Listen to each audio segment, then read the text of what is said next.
You missed some important news from the LGBTQ plus community this week. To ensure you are current, we are recapping that important news. Here's what you may have missed.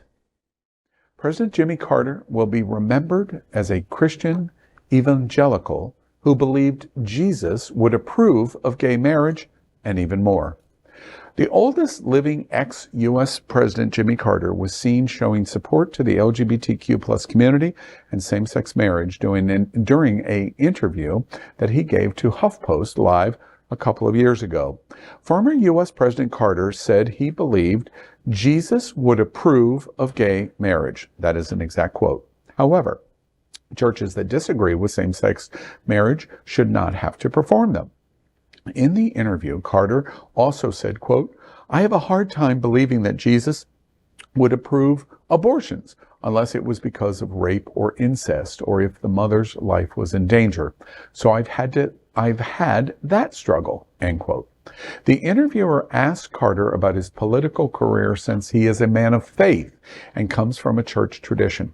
Carter said there was never any serious conflict between his faith and political responsibilities. The interviewer then quickly asked about gay marriages, to which Carter said, quote, "There's no problem with me, you know. I think everybody should have the right to get married regardless of their sex," end quote. The only time where he said he would draw a line is he does not favor the government forcing a local church congregation to perform gay marriages if they didn't want to. He suggested that two partners who want to get married could go or should be able to go to a local courthouse or a different church and get married.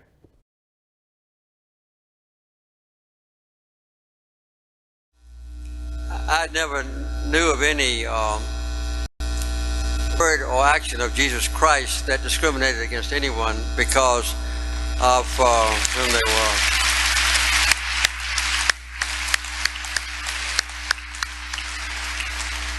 And the sexual orientation of a person is just like the color of their skin, or whether they're poor or evil, or poor or rich, or whether they live in a foreign country or our country. So I think discrimination against anyone and depriving them of actual equal rights in the United States is a violation of the basic principles of the Constitution that all of us revere in this country. So no discrimination against anyone is the best. Treat everyone equal in the eyes of God, and everybody equal in the eyes of our Constitution, and also equal in the eyes of the laws that our congressmen pass. So we ought to have that attitude to other people.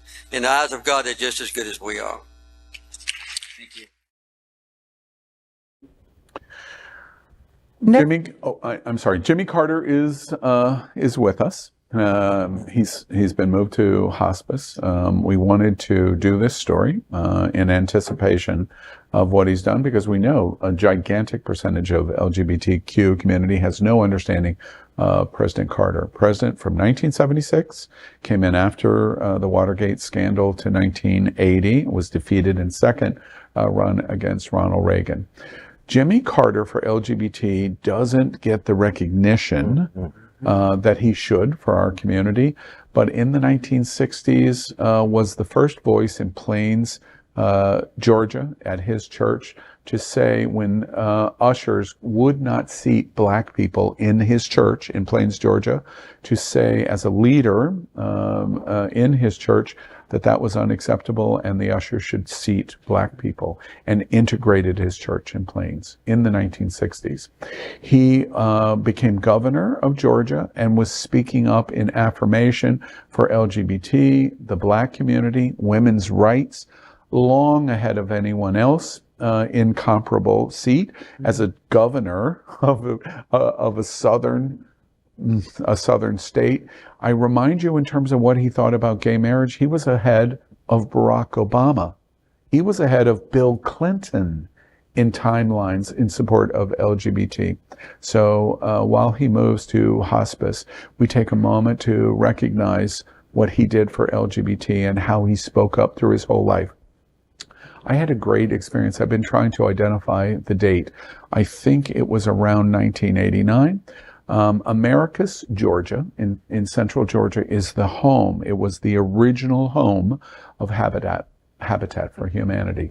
The reason Jimmy Carter was so fundamentally involved in Habitat for Humanity, of which they've built millions of homes worldwide, was because of the proximity of Americas and plains. And he became president of the United States.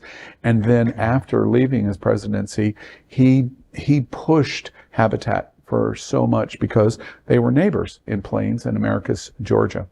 And I went to Americus in, I think it was 89, because there was a hotel there that was very famous and I wanted to stay at it. And I went with a friend and we went to Plains and we were there for the weekend. And I read, oh, you can go to Jimmy Carter's church that he goes to. And this was 15 years, or no, 9 or 10 years after he was president.